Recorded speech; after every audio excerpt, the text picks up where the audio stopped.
नमस्कार दोस्तों, बिहार में बेरोजगार लाइब्रेरियन विद्यार्थी लंबे समय से एलईटी नोटिफिकेशन का इंतजार कर रहे हैं।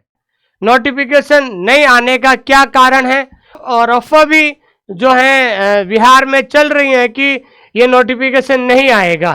तो मैं आपको इस क्लास के माध्यम से आपको ये बताना चाहता हूँ कि ऐसे क्या कारण है, उन कारणों की वजह से नोटिफिकेशन में देरी हो रही है और नोटिफिकेशन कब आएगा उसके बारे में भी हम चर्चा करने वाले हैं। दोस्तों, लाइब्रेरियन के लगभग 6500 पदों पर भर्ती होनी है।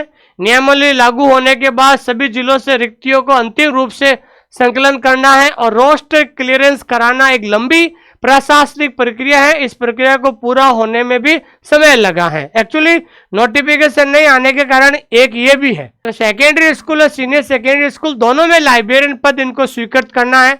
तो दोनों की जो है वहां पर रिक्त जो है खाली पदों की जानकारी मांगी गई थी और उसमें जो है उसको प्रोसेस को पूरा करने में थोड़ा समय लग रहा है।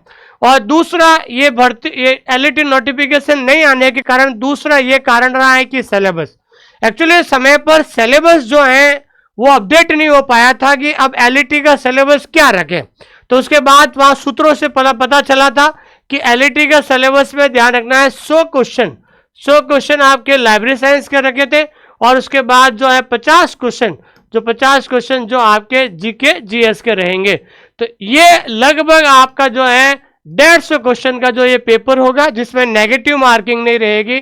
ये सिलेबस में लगभग तय हो चुका है। तो आप सभी को पता है कि ये आपका सिलेबस रहेगा और पुस्तकालय जो बिहार विद्यालय परीक्षा समिति उसके द्वारा ये एलईटी नोटिफिकेशन जारी होगा। ठीक है। और तीसरा सबसे इंपॉर्टेंट कारण है कि आखिरकार एलईटी नोटिफिकेशन नहीं जारी होने का तीसरा सबसे बड़ा कारण, क्योंकि परीक्षा एजेंसी का चयन एलईटी परीक्षा ऑनलाइन सीबीटी मोड में होने थी। आपको पता है कि जो पात्रता परीक्षा होती है, जैसे अभी टीचर की पात्रता परीक्षा चल रही है स्टेट, ये भी ऑनलाइन हो रही है सीबीटी मोड पे, अभी लगातार हो रही है, 14 नवंबर को लास्ट है।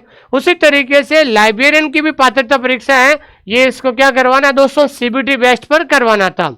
सूत्रों के अनुसार शिक्षा विभाग और बीएसईडी शिक्षा विभाग और बिहार स्कूल परिषद द्वारा परीक्षा आयोजित कराने के लिए एक तकनीकी एजेंसी जैसे टीसीएस और बेल्ट्रॉम को अंतिम रूप से देना है। आपको पता है कि अभी एस्टेट एग्जाम कौन सी कंपनी करा रही है, टीसीएस करा रही है।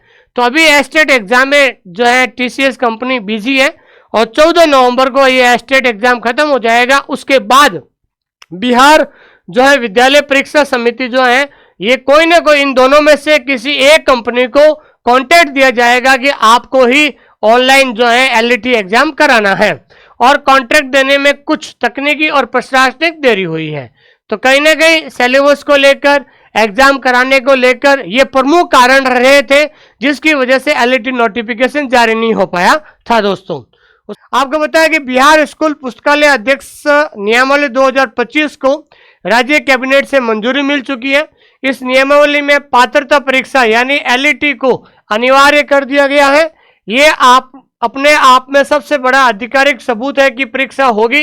अब केवल बीएसईडी यानी बिहार विद्यालय परीक्षा समिति द्वारा नोटिफिकेशन जारी करने की औपचारिकता बाकी है। बात करते हैं दोस्तों, अभी हाल ही में डॉक्टर रंजीत कुमार सिंह जो आईएएस है, उन्होंने ये कहा था एस्टेट को लेकर सभी तरह के भ्रम और अफवाहों से दूर रहे, एग्जाम नियमित समय से होगा। आप सभी लाइव क्लास और पीडीएफ के लिए टेलीग्राम चैनल फॉलो करते रहिए, बहुत आसानी से आप सफल हो जाएंगे। ऐसे बहुत कम एग्जाम होता है जिसमें 50% गलत करके भी सफल होंगे। All the best. तो देखिए, आपको पता चल गया है कि बहुत सारे विद्यार्थी ये भी अफवाह फैला रहे हैं कि अफवाहों के बीच में ये कह रहे हैं कि सर ये नोटिफिकेशन नहीं आएगा। तो मैं आपको बताना चाहता हूं कि बिहार के अंदर आचार संहिता लग चुकी है, उसके बावजूद भी एस्टेट एग्जाम ऑनलाइन हो रहा है। देखिए, आचार संहिता से कुछ फर्क नहीं पड़ता है क्योंकि ये पात्रता परीक्षा है। आचार संहिता का मतलब होता है कि आप नई वैकेंसी घोषणा नहीं कर सकते हैं। ठीक है ना, ये एक पात्रता परीक्षा है और ऐसे सुनने में आ रहा है कि आपका जो एस्टेट एग्जाम है, ये एस्टेट एग्जाम आपके 14 नवंबर को क्या हो जाएगा, खत्म हो जाएगा और 14 नवंबर के बाद कभी भी आपका एलईटी नोटिफिकेशन जारी हो सकता है। और हाल ही में ये बात है 9 अक्टूबर को all Bihar trend library welfare foundation के द्वारा लेटर लिखा गया है कि आखिरकार हमारा जो एलईटी नोटिफिकेशन क्यों नहीं जारी कर रहे हैं। तो उस समय उनके बीच में जो वार्तालाप हुई है, वार्तालाप में तो जैसा कि आपको मैंने बताया था कि आपका एडवर्टाइजमेंट लगभग तैयार है और जैसे ही स्टेट एग्जाम आपका 14 नवंबर तक पूरा हो जाएगा, उसके बाद एलईटी एग्जाम का आपका नोटिफिकेशन शुरू हो जाएगा। तो अंत में आप सभी से मैं इतना ही कहना चाहता हूं कि आप लोग अपनी तैयारी को जारी रखें। दोस्तों देखिए, हमेशा एक ध्यान रखना है कि सफलता कभी भी एक दिन में नहीं मिलती है, लेकिन एक दिन जरूर मिलती है। ये मेरा सेंटेंस मैं आपको कई बार कह चुका हूं। और दूसरी बात यह है कि आप कहीं से भी पढ़ें, मैं ये नहीं कह रहा हूं कि आप मेरे यहाँ से पढ़ें, आप सेल्फ स्टडी करें और किसी भी अन्य जगह से पढ़ें, लेकिन हमारा काम है आपको सही तरीके से गाइडेंस यानी मार्गदर्शन देना है। हमारा मार्गदर्शन, आपकी मेहनत जब दोनों मिल जाएगी तो आपकी जीत निश्चित है। दोस्तों